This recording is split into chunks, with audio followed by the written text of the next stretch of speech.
할렐루야.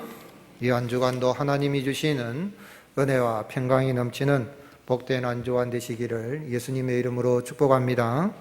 한번 따라 하시겠습니다. 우리는 하나님의 한 가족입니다. 옆사람 바로 축복하며 인사하시겠습니다. 고맙습니다. 사랑합니다. 축복합니다. 함께 이 어려운 때에 예배 자리에 나와서 하나님을 예배드리게 되는 너무너무 고맙고요. 또 서로 사랑하고 축복하는 가운데에 축복의 기도를 드리는 가운데에 이 약하고 어려운 때를 잘 믿음으로 이겨나가는 저와 여러분이 되시기를 예수님의 이름으로 축복합니다. 인생은 선택의 연속이라고 할 수 있습니다. 무엇을 먹을 것인가, 또 누구를 만날 것인가, 어디로 갈 것인가, 우리는 계속해서 선택하면서 순간순간을 살아갑니다.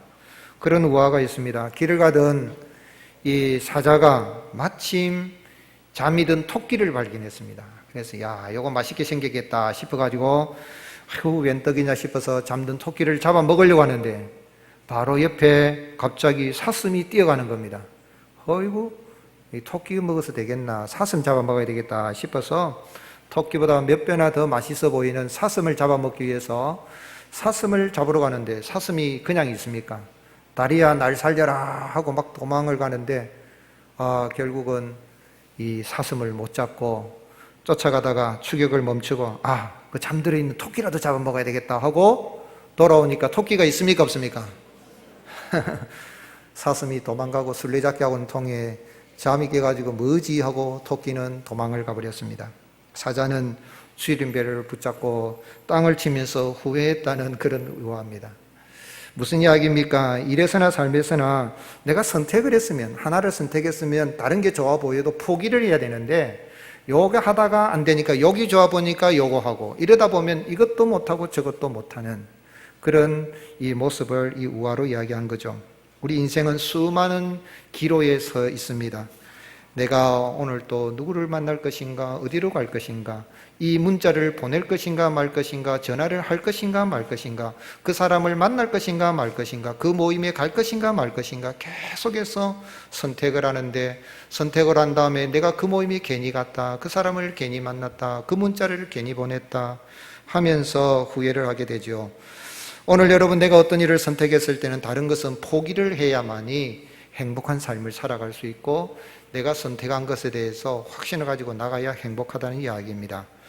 그럼 어떻게 하면 포기해야 될 걸 포기하고 취해야 될 것을 취하는 바른 선택을 하고 행복한 삶을 살아갈 수 있느냐는 것이죠. 예레미야 오늘 읽은 44장의 말씀은 여호와께서는 예레미야를 통해서 바벨론에 이제 유다의 예루살렘이 쳐들어오니까 폐허가 되고 성전도 파괴가 되어져서 유다의 남은 자들이 도망을 갔죠. 이제 이민을 간 겁니다. 난민이 되어서 이민을 갔는데 이제 그들에게 내가 유다와 예루살렘을 왜 바벨론을 통해서 그렇게 폐허가 되게 만드는 줄 아느냐? 그것은 그들이 내가 그렇게 싫어하는 우상을 섬기고 또 다른 신들에게 분향을 하고 제사를 지렸기 때문이다. 그러니 너희들도 그렇게 해서는 안 된다라고 말씀한 거죠.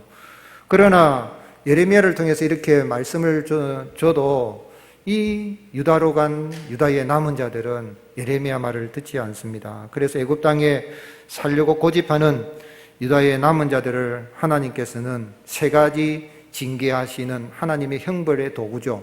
칼과 기근과 전염병입니다. 역사 속에 전쟁이 일어나고 칼이죠. 기근이 일어나고 전염병이 일어나는 건 하나님의 심판의 징계의 도구에 하나님이 그렇게 역사하시는 것이죠.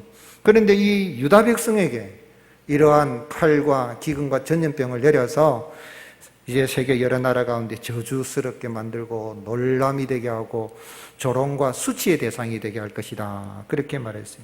그리고 나중에 유다 땅에 돌아오려고 해도 돌아올 자가 없을 것이다. 그런 이야기를 했습니다. 그러면 유다 백성들이 하나님의 택한 백성이지 않습니까? 그러면 아이고 그렇습니까? 하고 돌아가야 되는데 오늘 말씀을 보면 적반하장이에요. 예레미야, 당신이 우리에게 여호와의 이름으로 말을 해도 우리는 그 말을 뭐하리라 그랬습니까? 듣지 않을 겁니다. 듣지 않고 우리 조상들이 했던 것처럼 우리가 하늘의 여왕에게 분향하고 제사를 드릴 게다. 왜냐하면 하늘의 여왕에게 분향하고 제사 드릴 때는 우리 먹을 게 풍부했고 우리가 복을 받았는데 그 하늘의 여왕에게 제사를 안 지내니까 바벨론의 포로로 잡혀가고 오히려 여호와를 섬겼더니 이런 재난이 온 거 아니냐. 그러니 여호와의 이름으로 말하는 그 말 안 듣고 우리는 하늘의 여왕에게 제사를 지내둘 것이다. 그런 이야기입니다. 자, 여기에서 한번 생각해 봅시다. 왜 하나님께서 이제 바벨론의 침략으로 유다와 예루살렘이 불이 타고 성전도 다 깨졌으면 전쟁이 일어나면 피난 가는 게 맞습니까? 피난 안 가는 게 맞습니까? 피난 가는 게 맞잖아요. 피난을 가면 어디로 피난을 가야 됩니까? 전쟁이 없는 곳, 안전한 나라로 가야 되잖아요. 남한국 유다가 이렇게 다 폐허가 됐으니 남쪽으로 가면 애굽이라는 나라가 있단 말이에요. 애굽은 강대국입니다. 그러니 그리로 가면 살 수 있겠다 싶어서 간 거지요. 옛날 일제가 이렇게 우리나라를 침략했을 때에 저 만주로, 사할린으로, 참 러시아로 이렇게 세계로 여러 나라로 다 이렇게 피하고 갔던 것처럼 그렇게 가는 게 상식입니다. 그런데 우리 하나님은 폐허가 된 유다에 머물러라. 성전이 불타고 다 깨진 이 유다 예루살렘에 머물러라. 그래야만 살게 된다. 이런 말씀을 한 거죠. 유다의 남은 자들, 하나님께서 이들을 지켜보호하려면 오히려 애굽에 가만히 있거라. 있다가 나중에 이 예루살렘 오도록 해라. 이래야 되는데 왜 애굽에 가지 마라 그러고 너희 가면 칼과 기근으로 또 전염병으로 내가 너희들을 치고 오늘 말씀 보면 처단한다 그래요. 처단. 내가 너희들을 처단할 것이라 그랬어요. 이 번역이 참 무섭습니다. 처단하여서 너희들 처단해가지고 벌을 내릴 것이다 그랬어요. 왜 하나님 그렇게 하시죠? 그리고 또 이런 말을 들으면 하나님이 이렇게 무섭게 예레미야를 통해 말을 하면 유다 백성들이 택한 백성이면 아이고 하나님 그렇습니까? 우리가 하나님 잘 숨기겠습니다. 이래야 되는데 딱 그냥 우리는 예레미야를 통해서 주신 하나님 말씀 안 듣습니다. 그리고 계속 하늘의 여왕을 숨기겠다는데 왜 그렇게 하는 거죠? 과연 우리가 이 말씀 속에서 어떻게 선택을 하는 게 믿음으로 바른 선택을 하는 것이고 환난과 핍박이 재난이 많은 이 세상에서도 그런 재난에 걸리지 않고 참된 행복한 삶을 살아갈 수 있는 그런 믿음의 선택을 할 수 있는 그런 길을 얻을 수 있겠습니까? 여호와 하나님께서 바벨론 침략으로 이렇게 애굽으로 도망간 유다의 남은 자들에게 재난을 내리신 이유가 있어요. 그건 뭐냐면 인간의 생사복은 누가 주관하신다는 거예요.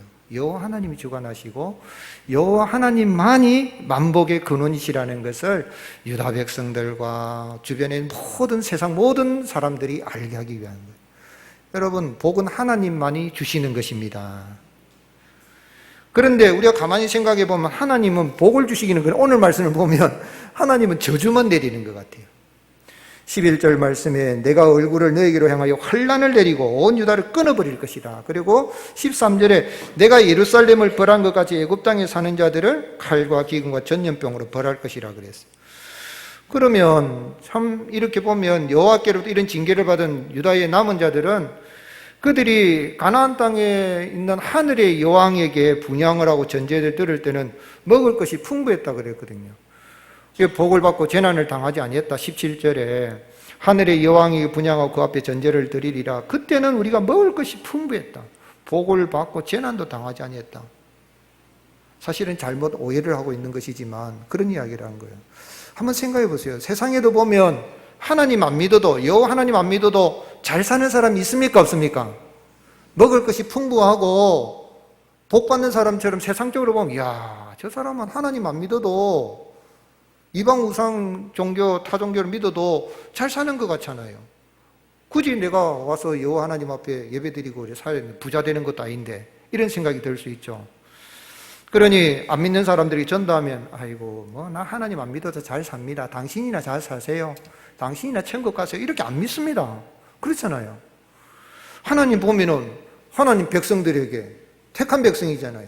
이스라엘이고 그 중에 또 바벨론은 다 잡혀가고 그 중에 남은 사람이 있으면 아이고 이제 내 너희들은 복을 주리라 하고 좀 피했느냐 하면 복을 줘야 되는데 내가 칼과 기근으로 전염병으로 너희를 쳐서 저주거리가 되고 조롱거리가 되고 그렇게 만들겠다 그러면 이 하나님 도대체 이상한 하나님 아니에요? 왜 그렇게 하신 거예요?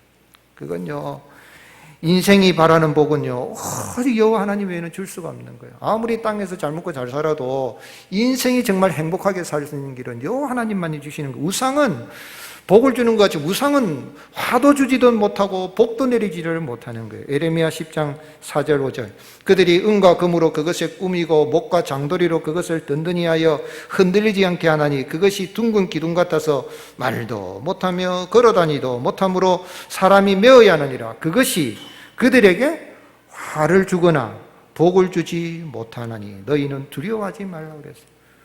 오늘 인간의 생사 화 복은 누가 주관하시는 거예요?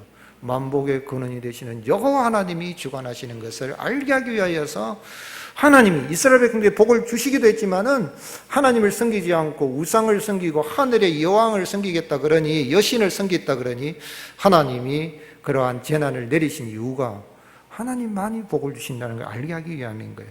그래서 에레미야 17장 7절 같이 읽겠습니다. 시작. 그러나 무릇 여호와를 의지하며 여호와를 의뢰하는 그 사람은 복을 받을 것이라. 그는 물가에 심어진 나무가 그 뿌리를 강변에 뻗치고 더위가 올지라도 두려워하지 아니하며 그 잎이 청청하며 가무는 해에도 걱정이 없고 결실이 그치지 아니함 같으리라. 아멘. 이 말씀은 에레미야를 통해서는 이 말씀은 신명기적인 말씀이에요. 구약의 말씀은 신명기적인 모세오경 중에서도 신명기 말씀의 약속에 근거해서 봐야 되는 거예요. 하나님께서 쉐마 이스라엘, 이스라엘아 들으라 라고 하시면서 하나님을 섬기면 어떤 복을 주신다고 그랬어요. 신명기 6장 24절에 여호와께서 우리에게 이 모든 규례를 지키라 명령하였으니 이는 우리가 우리 하나님 여호와를 경외하여 항상 복을 누리게 하기 위한 심이며 또 여호와께서 우리를 오늘과 같이 살게 하려 하심이라. 오늘 여호와 하나님을 의지하고 나가면요, 우리가 때로는 이 세상에서 환난을 당한 것 같고 어려움이 있어도 항상 하나님의 복을 받게 합니다. 그래서 출애굽기 23장 24절에도 너는 그들의 신을 경배하지 말며 섬기지 말며 그들의 행위를 본받지 말고 그것들을 다 깨뜨리며 그들의 주상을 부수고 내 하나님 여호와를 섬기라. 그리하면 여호와가 너희의 양식과 물에 뭐를 내린다고요? 복을 내리고 너희 중에 병을 제하리니 내 나라에 낙태하는 자가 없고 임신하지 못하는 자가 없을 것이라. 내가 너의 날수를 채우리라. 만복의 근원이신 하나님을 의지하고 나가면 우상을 버리고, 실제로 눈에 보이는 우상, 이방 종교를 섬기는 거 하나님이 가장 싫어하십니다. 요즘은 우상을 눈에 보이는 우상, 눈에 안 보이는 우상, 하나님보다 더 사랑하는 게 우상입니다. 맞기는 맞지만 첫째로는 우상 앞에 나가서 이방 종교를 택하고 하나님 외에 다른 신을 섬기는 건 하나님이 철저하게 따라 갚으시는 이유가 뭐냐면 생사복은 하나님 주관하시고 여호와 하나님만이 만복의 근원이시라는 걸 알게 하기 위한 거예요. 그래서 이사야 선지자는 뭐라고 했습니까? 새 시대가 임하면 이제 유대인이든 이방이든 여호와께 복을 구하는 그런 시대가 올 것이라 그랬어요. 이사야 65장 16절 같이 읽겠습니다. 이러므로 땅에서 자기를 위하여 복을 구하는 자는 진리의 하나님을 향하여 복을 구할 것이요 땅에서 맹세하는 자는 진리의 하나님으로 맹세하려니 이는 이전 환난이 잊어졌고 내 눈앞에 숨겨졌습니다. 이사야 65장 66장은 이제 회복이 됐을 때거든요. 바벨론 포로로 잡혀 돌아오고 애굽에서도 도망쳐 나온 사람들이 돌아온 자들을 통해서 이제 그런 시대가 오게 되면 자기를 위하여, 땅에서 자기를 위하여 복을 구하는 자는 진리의 하나님을 향하여 복을 구할 것이라. 오늘 여러분 교회 왜 나옵니까? 하나님께 복을 구하게 나온 것이요, 그 하나님께 복을 구하고 하나님을 섬기는 자에게는 만복의 근원이 되신 하나님께서 반드시 복을 주시는 것입니다. 그런데 참 우상숭배 죄로 인해서 징계를 받아서 바벨론에 도피했던 유다의 남은 자들이 하나님이 택함받은 백성인데도 그들이 유다가 예루살렘이 성전이 다 불타고 이런 거 보면 야, 우리가 하나님 떠나서 잘못했다 하고 하나님께로 돌아가야 되는데 그렇지 않고 적반하장으로 하나님 섬기지 않겠다 이렇게 나가는 그런 모습을 본다면 하물며 이 땅에 이방인으로 살아가는 사람들 가운데 누가 이 하늘의 하나님께 만복의 근원의 하나님을 섬기겠습니까? 그래서 시인은 노래하기를 의인은 없나니 하나도 없고 하나님을 찾는 자가 있는가 하고 하나님이 하늘에서 보신 적 하나님을 찾는 자도 없나니 하나도 없도다. 한 사람도 없어요. 타락한 인간 가운데 하나님 찾는 것 같아도 택함받은 유다 백성도 하나님을 찾지 않고 하늘의 여왕, 이 하늘의 여신을 섬기겠다고 한다면 누가 하나님을 섬기는가? 하나님을 섬기지 않고 신라곤 인생이 계속해서 마귀가 좋아하는 우상을 섬기고 나아가니 하나님이 친히 사람이 되셔서 하나님께로 돌아와 복된 인생들을 살아가도록 인간의 몸을 입고 오셨습니다. 그분이 누구십니까? 그분이 예수 그리스도 우리 주님이십니다. 우리 주님이 이 땅에 오신 것은요, 예수 그리스도를 통하여서 하나님을 믿고, 회개하여 하나님을 믿고 하나님의 복을 받고 풍성한 삶을 살도록 하기 위해서 이 땅에 오신 것입니다. 그래서 요한복음 10장 10절에 예수님 친히 말씀하셨습니다. 같이 읽겠습니다. 도둑이 오는 것은 도둑질하고 죽이고 멸망시키려는 것뿐이요 내가 온 것은 양으로 생명을 얻고 더 풍성히 얻게 하려 하는 것이라. 아멘. 사랑하는 성도 여러분, 우리는 예수 그리스도를 믿어서 만복의 근원이 되신 하나님을 우리가 예배하고 섬기는 가운데에 구원을 받았을 뿐만 아니라 풍성한 삶을 살게 된 것을 믿고 감사하며 나갈 수 있기를 예수님의 이름으로 축복합니다. 우리 예수님이 왜 오병이어 또 칠병이어 보리떡 5개 물고기 2마리로 5,000명, 남자만 5,000명 있는 사람들을 먹이고 칠병이어를 통하여서 보리떡 7개 물고기 2마리로 남자만 4,000명 있는 사람들을 먹이셨습니까? 예수님은 우리의 영혼을 구원해 주셨을 뿐만 아니라 우리 육신의 모든 필요도 채워주시는 만복의 근신 여호와 하나님이십니다. 그 예수님을 믿어서 내가 참으로 영원히 구원받고 신령한 복을 받고 육체의 모든 필요한 것도 풍성한 삶을 누리게 된 것에 대해서 감사하며 오늘 이 땅에 살아가는 날마다 참으로 환난과 핍박이 많은 세상에 산달지라도 예수 그리스도 안에 있는 모든 아름다운 것들을 받아 누리고 참으로 풍성케 하시는 만복의 근원 되신 주님 믿는 믿음 가운데에 승리하며 사는 삶을 살아갈 수 있기를 주님이 축복합니다. 그래서 바울은 골로새 교회를 향해 뭐라고 했습니까? 골로새서 2장 2절 3절에 이는 그들로 마음의 유한을 받고 사랑 안에서 연합하여 확실한 이의 모든 풍성함과 하나님의 비밀인 그리스도를 깨닫게 하려 함이니. 같이 읽겠습니다. 그 안에는 지혜와 지식의 모든 아멘이십니까? 하나님을 예배하고 나가면 예수 그리스도 안에 있는 지혜와 지식이 신령한 은혜, 영원히 구원받는 것뿐만 아니라 이 세상에 살아갈 때 지혜와 지식의 모든 보화, 그러한 것들이 다 감춰져 있는 거예요. 생사복을 증언하신 예수님 믿어서 내가 구원받고 모든 필요를 풍성하게 채워주신 주님, 선한 목자 되시는 그 주님, 그 주님을 내가 의지하고 나가서 이런 만복의 근원 되신 주님 믿어서 나도 참으로 복의 근원으로 살아가게 하신 것 날마다 감사하며 이 어려운 가운데서도 찬송하며 살아가는 그런 은혜가 넘치기를 주님의 이름으로 축복합니다. 그러면 이렇게 예수님 믿고 구원받고 풍성한 삶을 살고 참으로 만복의 근원 되신 하나님 믿어서 우리도 복의 근원으로 살아가게 된 이런 은혜를 받았으면 우리는 어떻게 살아드려야 되겠습니까? 따라 하시겠습니다. 믿음으로 생명과 복의 길을 선택하라. 예. 이제 예수님 믿었어요. 우리는 그러나 아직 천국은 아직 안 갔어요. 이 땅에 살아갈 때에 나는 이미 복받은 자가 되었습니다. 그러면 내가 순간순간 믿음으로 선택을 해야 되는데 무엇을 선택하냐면 생명과 복의 길을 선택해야 돼요. 그런데 유다의 남은 자들은 그렇지 못하죠. 애굽에 가서 애굽의 하늘의 여왕이 분양하겠다 그러고 전제를 드리겠다 그러는데 공동체적으로 타락했어요. 이 유다의 남은 자들은 구약 교회입니다. 교회가 타락하니까 하나님을 보다도 우상을 섬기는 게 공동체적으로 타락을 했는데 16절에서 이 19절 말씀에 우리라는 1인칭 복수 인칭 대명사가 몇 번 나옵니까? 무려 12번이나 나옵니다. 그 중에 17절에서는 7번이나 나와요. 17절에 보면 우리 입에서 낸 모든 말을 반드시 실행하여 우리가 본래 하던 것고 우리와 우리 선조와 우리 왕들과 우리 고관들이 유다 성읍들과 예루살렘 거리에서 하던 대로 하늘의 여왕에게 분향하고 그 앞에 전제를 드리리라. 공동체적으로 타락한 거예요. 구약 교회가 타락한 거예요. 교회가 예수 그리스도를 믿어서 하나님을 여호와 하나님 은혜로 선택을 받고 구원받아서 그 하나님을 잘 섬겨야 되는데 먹을 것을 먼저 생각하고 세상 사람들이 생각하는 복을 이교도들이 믿는 그런 것들을 더 생각하고 그러니 하나님께서 진노하시는 이유가 뭐냐면 그게 아니라는 거죠. 하늘의 여왕은 이슈타르, 즉 아스다롯, 애굽에서는 이시타르라 그러고 가나안에서는 아스다롯 들어봤을 것입니다. 바알이라는 이름도 들어봤지요. 바알은 남자 신이고 아스다롯 여자 신입니다. 부인입니다. 바알 신의 부인이 아스다롯이라. 참 신도 부인이 있고 뭐 아들 딸이 있고 참 웃깁니다. 인간이 만드는 신이니까 그런 거예요.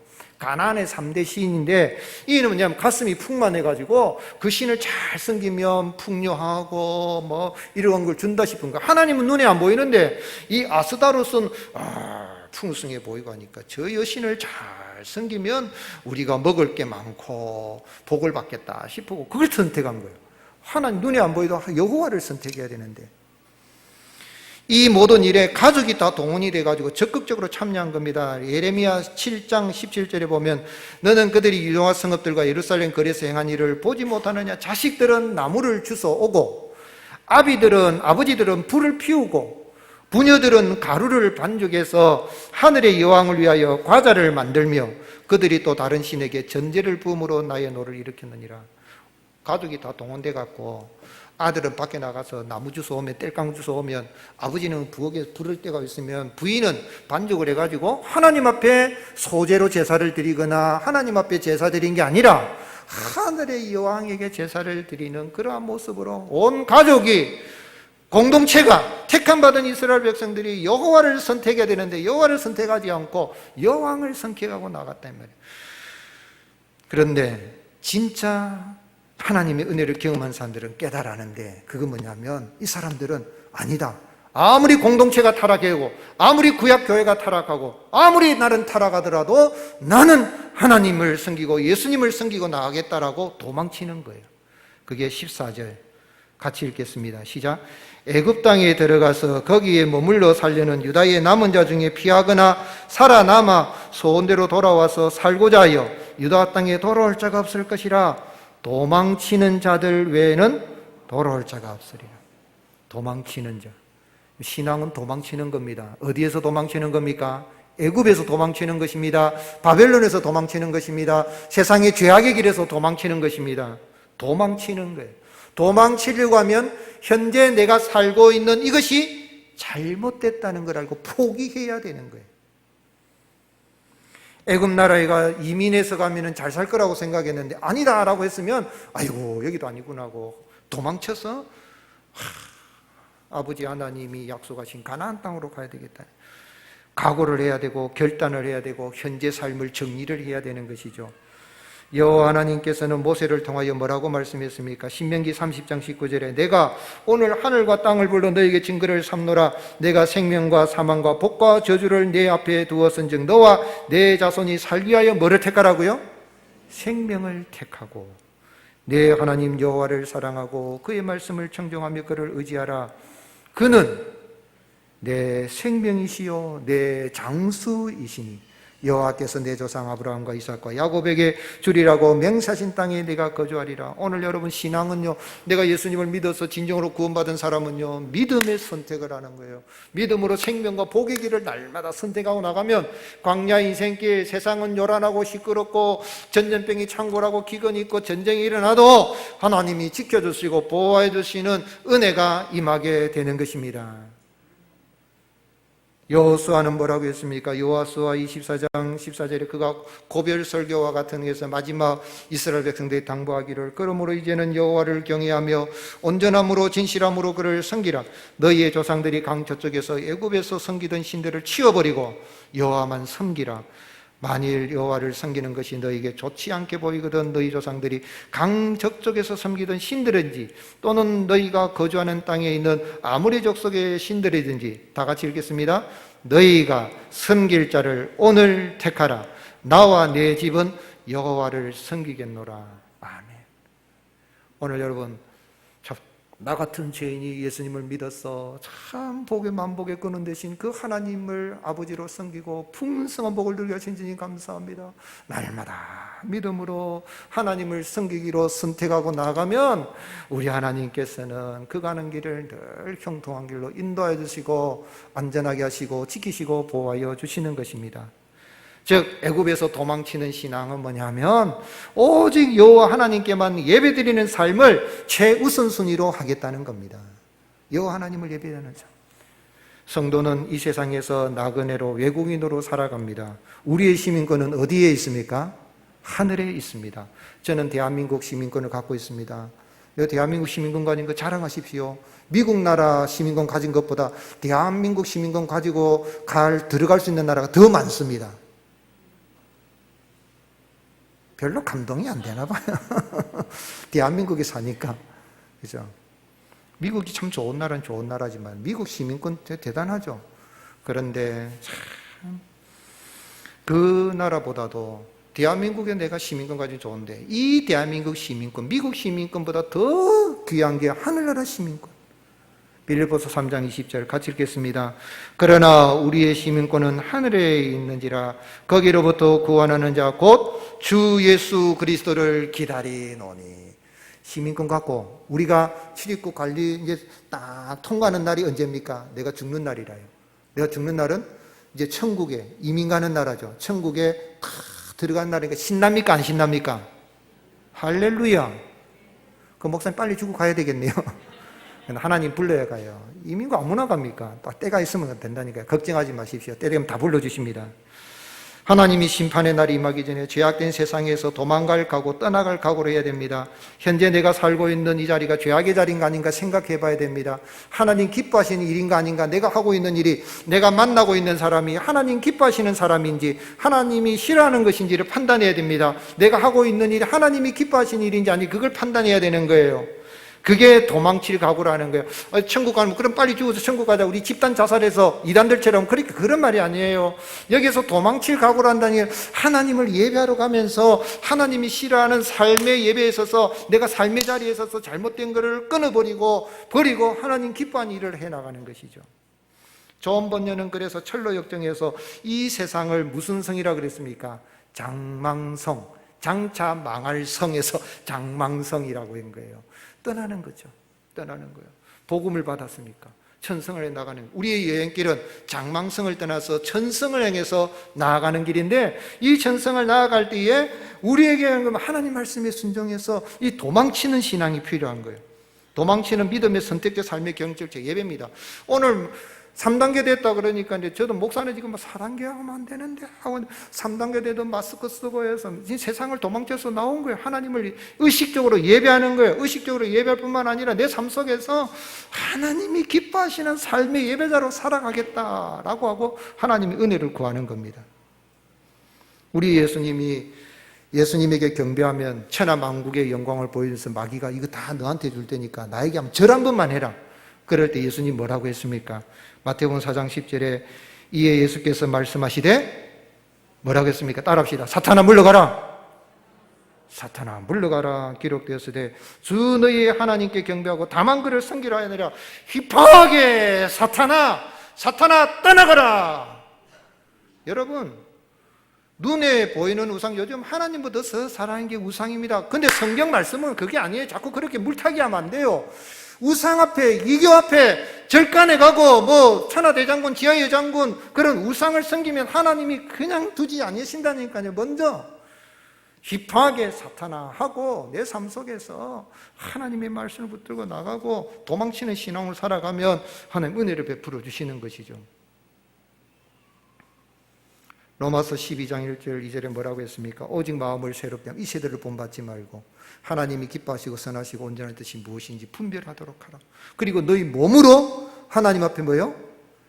산제사를 드리라. 몸과 마음이 같이 와야 돼요. 몸과 마음. 영상으로 예배를 드리지만 그러나 할 수 있으면 현장에 예배당에 나와서 예배를 드릴 수 있기를 주님으로 축복합니다. 그러나 직장이라든지 공직이 있다든지 병원에 있다든지 또는 어디 배를 타신다든지 어떤 그래서 예배당에 가고는 싶은데 내가 예배당에 못 간다면 주여, 이렇게 그래도 옛날 초대교회 때는 영상으로도 못했는데 이런 시스템이 과학 이런 물질이 이렇게 발전이 돼서 영상으로도 예배를 드리니까 내 마음을 다하고 예배당에 와서 한 것처럼 이 옷을 다 가지고 가족들하고 예배드리면 우리 하나님은 그 예배도 받으시고 기뻐하시고 그렇게 믿음으로 선택하는 나가는 자의 길을 하나님이 열어주시고 복을 주시는 것입니다. 중요한 건 내가 믿음으로 선택하는 거죠. 우리는 믿음의 눈으로 메사를 선택하는 천국 이민자가 되었음을 믿으시기를 주님의 이름으로 축복합니다. 미국 이민 안 가도 됩니다. 우리는 이미 따라합시다. 나는 천국 이민자다. 아멘이십니까? 시민권 딱 갖고 있다가 주님이 오라고 부르시면 어이구 들어가는 거예요. 그리고 이 땅에 살 때도 계속 믿음으로 선택하는 거예요. UN 행복 보고서 2018년 판에 보면 국가별 행복 지수의 조사에 참여한 나라 중에 최소 100명 이상의 이민자가 포함된 이 나라들을 뽑아가지고 117개국의 자국민과 이민자의 행복 점수를 비교를 해봤어요. 그랬더니 자국민이 행복 점수가 높은 나라에 이민 온 사람들도 행복 지수가 높을까요? 낮을까요? 높더라는 거예요. 예를 들면 핀란드가 행복 지수가 높잖아요. 거기에 이민을 가면 이민 간 사람도 행복 지수가 높더라는 거예요. 미국이 행복 지수가 높으니까 미국 가면 천당 입구가 미국이라고 그러잖아요. 999당이라고 그러잖아요. 그리 가면 행복 지수가 높다는 거예요. 그런데 못 사는 나라 저기 방글라데시 행복 지수가 뭐 거기는 또 자기들은 높다지만 거기 가면 행복 지수가 어떻게 했어요? 거기 가면 행복 지수가 낮아진다는 무슨 이야기냐면 행복 지수 만점의 나라가 어디입니까? 천국입니다. 아멘이십니까? 천국을 소유해서 우리는 천국 이민자가 되었으니 우리가 믿음으로 선택해 나가면 이 땅에서도 행복지수 만점의 삶을 살아가게 되는 것입니다. 그래서 우리 믿는 사람은 이 땅에서 순간순간 믿음으로 선택하는 예배자의 삶을 살아가는데 나는 천국 백성이 되었다. 난 천국 이민자다. 주님 감사합니다. 살아가는 거예요. 서울대학교 최인철 교수님이 쓴 굿라이프, 이분이 크리스찬인지 모르겠는데 책을 읽어보니까 이분이 크리스찬 같아요. 맨날에 딱 마지막 결론에 가니까 가장 완벽한 삶의 모델로서 예수님을 이야기하고 딱 성경 한 구절을 이야기해요. 그 뭐 구구절 들으면서 성경 이야기 안 해도 이분은 심리학 교수예요. 서울대 공대에 들어갔다가 심리학이 너무 재밌어가지고 다시 심리학과 입학해가지고 미국에 가서 미시간 주립대학에서 박사학위 받아 심리학 교수를 하고 있는데 책을 쓴 거예요. 그래가지고 심리적으로 상담도 행복에 대한 연구를 많이 하는 분인데 그분이 굿라이프라는 책에서 행복한 사람들의 삶의 기술 10가지를 이야기하는데 선택입니다. 선택이에요. 근데 믿음으로 우리는 선택해야 됩니다. 이 선택의 내용을 보면 첫 번째가 뭡니까? 잘하는 일보다 좋아하는 일을 한다는 거예요. 행복한 사람들은 잘하는 것도 좋은데 잘하면서 좋아하면 좋겠지만 좋아하는 일을 한다는 거예요. 그 다음에 두 번째로는 되어야 하는 나보다 되고 싶은 나를. 우리 인간은 현실의 자기, 그 다음에 이상적인 자기, 당위적인 자기, 여기에서 공정과 갈등이 있는데 내가 현실은 가지만 이상적인 나의 모습을 생각하면서 선택하고 나간다는 거예요. 세 번째로는 비교하지 않는다. 비교하지 않고 관계를 소중하게 여긴다는 거죠. 예를 들면 이런 이야기입니다. 여러분, 내가 학교 다니는데 내가 산수를 80점 받았어요. 그런데 내 친구가 90점 받은 애가 있어요. 그런데 또 내 친구 가운데 50점 받은 애가 있어요. 그러면 나는 내가 행복하려고 하면 몇 점 받은 사람하고 만나야 될까요? 90점짜리 친구 만나려고 합니까? 50점짜리 친구 만나려고 합니까? 이런데 행복지수 검사를 하면서 어떤 사람인데 그런데 행복감이 넘치는 사람은 몇 점짜리 친구를 만나겠어요? 90점짜리 친구를 만난다는 거예요. 그 친구하고 만나면 내가 배울 게 있고 얻을 게 있다는데 50점짜리 친구 만나면 자존감도 없고 될 대로 사는 것 같은 그런 만나면 행복지수가 떨어지는 우리가 생각할 땐 비교의식까지니까 야, 니는 50점밖에 하면 난 80점 받았다 임마 이렇게 생각하면 우울감을 가지면 행복하지 못한다는 거예요. 그런데 90점짜리 친구 만나면 야, 이 친구를 만나니까 배울 것도 있고 니하고 친구는 좋다 하고 이렇게 하면은 동료의식이랄까 그래서 유대감 그런 가진 사람이 행복하다는 거예요. 세상은 비교의식을 가지죠. 아들이 공부를 못해가지고 점수가 좀 잘못 성적을 받아오면은 누구는 몇 점 받았는데 하고 막 이렇게 하면은 그러면 비교를 하면 불행하다는 거예요. 오늘 여러분 우리는 비교하기보다는 관계를 소중하게 여기는 은혜가 있을 수 있기를 주님이 축복합니다. 돈의 힘보다는 관계의 힘을 믿는다. 행복한 사람들은요 친밀한 사람들이 좀 위로를 기다리는 거예요. 그런데 행복감이 낮은 사람들은 돈이 주는 위로를 찾는 돈이 주는 위로는 한계가 있어요. 그런데 부모로부터 사랑하는 사람부터 잘못했을 때라도 위로를 해주고 하면 그 행복감을 느낀다는 거예요. 근데 잘못했는데 같이 비난을 하고 하려면 더 불행해지는 거죠. 관계가 중요한 거예요. 비교하는 사람은 불행한 사람이에요. 그러나 행복한 사람은 관계를 소중하게 여깁니다. 아내가 소중하고 남편이 소중하고 아버지가 소중하고 어머니가 소중하고 별로 안 소중한가 봐요. 아들이 소중하고 딸이 소중한 거. 아멘이십니까? 네, 소중한 거. 옆 사람 한번 보세요. 당신은 내게 소중한 사람입니다. 소중해 보입니까? 마스크 쓰고라도 오늘도 이러는데 우리 권사님 한 분이 인사하니까 목사님 내가 누군지 알겠습니까? 마스크 썼는데 그러시더라고요. 압니다. 눈만 봐도 압니다. 소유보다 경험을 산다 그랬어요. 소유보다 경험. 무슨 이야기입니까? 돈과 행복의 관계가 일관되지 않고 서로 모순되는 패턴을 보인다는 거예요. 돈을 많이 가지면 행복할 줄 아는데 이 행복하고는 돈과는 비례가 아니라는 거예요. 그거를 이스털린 역설이라고 하는데 리차드 이스털린 사람이 밝혔는데 사회 내 부자가 가난한 사람보다 행복하는 건 맞지만 부자가 그래도 가난한 사람보다 행복한 건 맞다는 거예요. 그러나 사회의 부가 일정한 기간 증가하는 동안에 사회 전체의 행복 지수가 높아지는 건 아니라는 거예요. 즉 돈보다도 소유보다 경험을 소중하게 여긴다. 그 다음에 돈으로 이야기거리를 산다. 돈보다 이야기거리. 무슨 이야기냐면 여러분 우리 한국에 카페가 진짜 많아졌어요. 그렇죠? 카페 가보셨습니까? 그 카페 가면 왜 갑니까? 커피 마시고 뭐하러 갑니까? 이야기하러. 근데 우리말로 수다 뜬다. 수다. 이바구하러 가는 거예요. 이바구하러 갔는데 가가지고 있어요. 그래가지고 한잔 마시면서 있지 하면서 하는데 네 말 많다. 그러면 다음에 그 친구 만날까요? 안 만날까요? 안 만나. 내 말 잘랐지. 난 만나기 싫다는 거예요. 여러분 말하고 싶은 거예요. 사람은.